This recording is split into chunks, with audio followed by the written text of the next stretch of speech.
안녕하세요. 2020년 6월 20일 시험에 대해서 얘기를 해보려고 해요. 이 토요일 시험은 난이도로 봤을 때 중간 정도라고 볼 수 있겠는데 가장 쉬운 난이도가 1이고 가장 어려운 난이도가 10이라고 봤을 때 한 딱 5 정도 되는 그런 시험이었어요. 우리 각 파트별 중요한 요소에 대해서 몇 가지 말씀을 드려보도록 할게요. 6월 20일 시험 Part 1 지문 읽기입니다. 지문 읽기에는 1번, 2번 이렇게 두 개의 문항이 나오는데 그러니까 지문이 두 개가 출연을 하는 거죠. 첫 번째 지문은 라디오 방송이었어요. 어떤 단어들에서 많은 사람들이 실수를 했냐 하면 장음과 단음 이게 이번 주에는 굉장히 많이 나온 시험이거든요. 단음에는 listening, begins 이런 단어들 장음도 많이 나왔어요.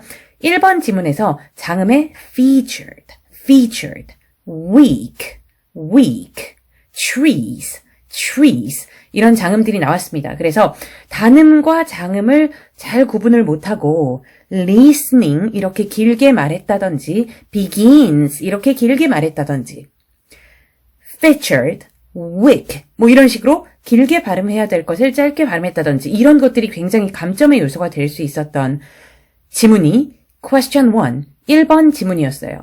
다시 한번 listening, begins, 짧게, featured, weak, trees, 길게 발음을 하셨어야 됐었습니다. 2번 지문은 연설이었어요. 어떤 사람이 앞에 나가서 뭐 이런저런 얘기를 하는 거였는데 이 2번 지문도 이번 주에 가장 많이 나온 것, 가장 눈에 띄는 요소들은 장음. 그래서 employees, these days, 요즘이라는 단어이죠. these days, these 할 때 길게, these tours, needs 이런 것들이 연달아서 나오는 그런 시험이었어요. 그래서 이번 주 시험은 Part 1 지문 읽기에서는 장음, 단음 이것이 아주 중요한 요소였다. 이렇게 말씀을 드리면서 Part 2 사진 묘사하기입니다. 이번 주 시험에서는 공사 현장이 나왔어요. 공사 현장은 시험에 뭐 자주 나오는 장면은 아닌데 어쨌든 나왔습니다. construction site이라는 단어를 알고 있었다면 참 도움이 됐었겠고요.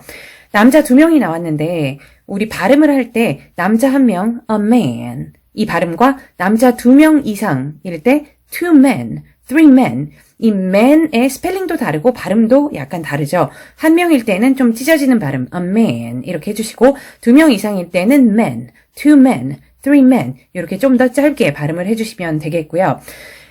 1명 남자는 무릎을 꿇고 있었어요. 그러니까 이번 주 시험이 사진묘사에서 조금 어려웠다 볼 수 있겠습니다. 무릎을 꿇고 있다는 be on one's knees 라는 표현을 쓰는데 남자 1명이 무릎을 꿇고 있었기 때문에 무릎을 꿇고 작업을 하고 있었거든요. 그러니까 one man is on his knees 까지만 하셔도 되고 and 무엇을 하고 있다 and doing something 이런 식으로 행동을 하나 덧붙여 주셔도 됐었겠고요. 무슨 도구를 하나 들고 있었거든요. 근데 이 도구가 뭔 도구인지 정확히 모르겠어요. 이게 무슨 도구야? 이거를 너무 자세히 들여다 보실 필요가 없습니다. 이럴 때 그냥 tool이라는 단어를 사용해 주시면 돼요. 그래서 holding a tool 이런 표현. 또 다른 1명은 빗자루로 바닥을 쓸고 있었는데 빗자루가 뭐지? 이거는 고민을 해도 원래 알고 있으셨던 분들은 뭐 충분히 자연스럽게 바로 얘기를 하실 수 있겠지만 긴가민가 하다, 잘 떠오르지가 않는다 이런 경우에는 아무리 생각을 해도 그 자리에서 바로 떠오르진 않거든요. 그래서 빗자루로 바닥을 쓸고 있다 할 때 cleaning the floor with 빗자루 이렇게 하시면 되는데 빗자루는 뭐예요? broom이라고 합니다. 근데 만약에 broom이라는 단어가 떠오르지 않는다 이럴 때는 그냥 cleaning the floor 여기까지만 해주시면 완벽해요. 좋습니다. 여기에서 또 하나 bride and groom 있죠? 신부와 신랑 이 groom이라는 단어와 빗자루 broom이라는 단어가 헷갈릴 수 있어요. 그래서 이거 실제로 잘못 얘기하시는 분도 있으시더라고요. 자, groom은 결혼하는 신랑, broom은 빗자루. 요거 확실히 알고 가시면 좋겠습니다. Part 3. Respond to questions. 질문에 답하기. 4, 5, 6번 질문. 이렇게 세 개의 문항이 들어가 있는 part인데요. Fairs and Festivals. 이번 주 주제가 Fairs and Festivals 였어요. 4번 문제는 Fairs나 Festival에 가장 최근에 간 게 언제니? 재밌었니? 요 정도의 간단한 질문이었는데 가장 최근에 간 게 언제니? 라는 질문에 내가 페스티벌을 가장 최근에 언제 갔었지? 이걸 진심으로 생각하시면 곤란합니다. 그래서 when 이라는 질문은 워낙에 자주 나오는 질문이기 때문에 when 이라는 질문이 나왔을 때 어저께, 저번 달, 저번 주 이런 거 한 3개 정해 가셔서 빨리빨리 순발력 있게 답변하기. 이거는 이미 준비가 돼 있어야 돼요. 그래서 yesterday 라든지 last week 라든지 last month 이런 답변을 빨리 해주기. 재밌었니? 이런 질문은 응, 재밌었다. 이렇게 간단하게 답변을 하시면 됐었겠고요. 5번 문제에서 그 fair나 festival에 가기 위해서, 참여하기 위해서 얼마나 멀리 이동할 의사가 있니? 이런 질문이었어요. 여기에서 좀 중요한 거는 뭐냐면 그 어색한 답변 안 하기. 이게 중요한 요소인데 얼마나 멀리 갈 의사가 있니?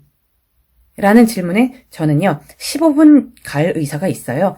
저는요. 2시간 갈 의사가 있어요. 이런 식으로 답변을 하면 자연스럽지가 않아요. 네, Part 3에서는 자연스러운 답변이 만점이 나옵니다. 그래서 뭐 친구랑 대화를 한다고 생각을 했을 때 너는 저기 놀이공원에 얼마나 멀리 있는 놀이공원까지 갈 의사가 있어? 이런 질문을 받았다고 했을 때 한 45분 이렇게 답변하는 사람이 어디 있습니까? 그죠? 그래서 꽤 멀리 갈 의사가 있다? 멀리 갈 의사가 없다. 이런 식으로 자연스러운 답변을 해주시는 게 관건이었겠어요. 꽤 멀리 갈 의사가 있다. Quite far. 라든지 별로 멀리 갈 의사 없다 하면 not too far. 라든지 이런 표현 알아두시면 좋겠고 6번 문제, 30초 답변을 요구하는 6번 문제에서 응답자님의 동네에 fair나 festival을 홍보할 수 있는 좀 가장 좋은 방법이 뭐라고 생각하냐 하고 3개의 옵션이 나왔습니다. 3개 중에 하나 골라봐. 3개 중에 하나 골라가지고 이게 최고의 방법이라고 생각합니다 하고 30초 동안 얘기를 하면 되는데 우선 여러 가지의 생각을 많이 해보시는 게 시험을 잘 보는 거에는 굉장히 도움이 돼요. 그래서 이번 주 시험에는 3개의 옵션이 나왔지만 여러분들이 시험을 준비하고 있으시다면 TV 광고는 왜 좋은지 여러 개 머리를 쥐어짜서 생각을 해보시고 잡지에 광고하는 거는 왜 좋은지 생각해보시고 신문 광고 생각해보시고 전단지는 왜 좋은지 생각해보시고 인터넷 광고는 왜 제일 좋은 방법인지 여러 가지의 이유를 생각을 많이 해보시길 바래요. 제가 지금 얘기한 것들 중에 이번 주 시험에 나온 것들은 다 들어있습니다. 그래서 많은 생각을 해보시고 질문이 있으시면 댓글에 남겨주시고요. Part 4. 주어진 정보를 가지고 질문에 답하기라는 part입니다. 화면에 정보가 나와 있고요. 7, 8, 9번 문제 이렇게 3개가 들어가 있는 part 4예요. 7번 문제에서는 가격, 마감일 이런 문제가 나왔습니다. 가격이 얼마니? 마감 날짜는 언제니? 화면에 가장 첫 부분에 정보의 가장 윗부분에 나와 있었던 정보인데 이거는 뭐 답변하기가 아주 쉬웠다고 볼 수 있을 것 같아요. 여러분들도 동의하실 것 같고요. 8번 문제에서 가장 많이 나오는 질문의 유형은 정보 정정하기입니다. 그래서 이렇게 내가 알고 있는데 맞니? 이렇게 물어봤을 때 그게 아니고 요게 맞습니다. 이렇게 정보를 정정해 주는 건데 이번 주 시험도 매주 시험과 마찬가지로 이게 맞니? 아니다. 요거다. 요런 게 답변이었죠. 9번 문제는 30초 답변을 요구하는데 9번 문제는 요새 가장 많이 나오고 있는 질문이 겹치는 단어. 그러니까 동일한 단어가 2번이나 2번 이상 나왔을 때 요 단어에 대해서 다 얘기해줘. 겹치는 단어. 이게 제일 많이 나오는 9번 문제이거든요. 이번 주 시험도 겹치는 단어에 대해서 나왔습니다. speech라는 단어가 한 번 보였고 lecture라는 단어 한 번, 그리고 workshop이라는 단어가 2번 보였었고요. banquets라는 단어가 2번 보였었습니다. 자, 그러면 준비 시간 45초 동안에 벌써 추측을 할 수 있죠. 이번 주 시험은 workshop 관련 다 읽어줘. banquets 관련 다 읽어줘. 그렇게 논리적인 추측을 잘 해놓으신 분들에게는 이 시험이 workshop 아니면 banquet 둘 중에 하나 나오는데 듣기가 잘 돼요, 무조건. 질문이 듣기로만 나오거든요. Part 4는. 근데 workshop 아니면 banquet 둘 중에 하나 나온다. 이렇게 장담을 하고 있는 사람한테 workshop 아니면 banquet 이 두 단어 중에 하나가 들리지 않지 않습니다. 그렇기 때문에 45초 동안 이런 거 잘 찾기 이런 게 중요하겠고요. Part 5 Propose a solution 해결책 제시하기라는 파트입니다. 이번 주에 나온 사진만 봐도 이게 신유형인지 기존유형인지 구분 가능한데 이번 주뿐만이 아니고 매주 사진만 봐도 신유형, 기존유형 이 구분이 가능합니다. 전화기 사진 이런 사진이 나왔어요. 그러면 기존유형이고 기존유형은 누군가 나에게 문제점이 들어간 전화 메시지를 내가 듣고 45초의 준비 시간을 가진 후에 60초 동안 해결책이 들어간 단문 메시지를 남기는 것인데요. 그 듣기 내용이 뭐였나요? 문제점은요. 어떤 장소에서 병원 같은 장소에서 대기실에서 기다리는 사람들이 많은데 대기실이 굉장히 편하지가 않고 좀 허접하대요. 그래서 좀 대기가 길어질 때도 있고 한데 사람들이 할 게 없다. 지루하고 불편하고 협소하고 이런 내용이었습니다. 그래서 우리 기다리는 분들을 위해서 어떤 향상 요소들을 만들 수 있을까요?가 나한테 요청하는 해결책을 요청하는 거죠. 그럼 나는 여기에 대고 이제 해결책을 줘야 되는데 토익 스피킹은 아이디어를 많이 생각을 해보는 게 굉장히 도움이 돼요. 이 시험에서 우리가 굉장히 조심해야 되는 부분이 뭐였었냐? 어떤 향상 요소를 만들 수 있을까요? 향상 요소는 여러 가지가 있겠죠. 고객들이 지루하지 않게 잡지나 이런 것들을 놔둘 수도 있겠고 아니면 앉아 있으시라고 의자를 몇 개 설치를 해놓을 수가 있겠고 이런 것들이 있을 수가 있는데 이번 주 시험에서 굉장히 조심했어야 되는 거는 뭐냐면 듣기에 이런 내용이 나왔어요. 우리는 의자랑 잡지밖에 없다. 그거를 들었어야 됐었죠. 의자랑 잡지밖에 없다고 얘기를 했는데 의자 몇 개 더 넣자 이러면 점수가 나오겠냐고. 잡지 있다고. 이 협소한 와중에 잡지는 있다고. 이렇게 얘기를 했는데 잡지 몇 개 준비해 놓자. 이러면 ETS에서 내가 말했잖아. 짜증내겠죠. 그래서, 얘네 있는 거 말고 이제 없는 것들로 해주시면 되는데 아이디어를 많이 생각을 해보세요. 제가 지금 몇 개는 아이디어 드려보도록 하겠습니다. 예를 들어서 TV를 설치해서 뭔가 재밌는 영상을 틀어주자. 이런 아이디어들을 생각해보세요. 더. 10개, 20개 이렇게 생각 많이 해보면 많이 볼수록 좋습니다. Install a TV and play something fun. 라든지 아니면 의자만 있다 그랬잖아요. 그러니까 소파 같은 거를 설치를 한다든지 put some comfortable couches.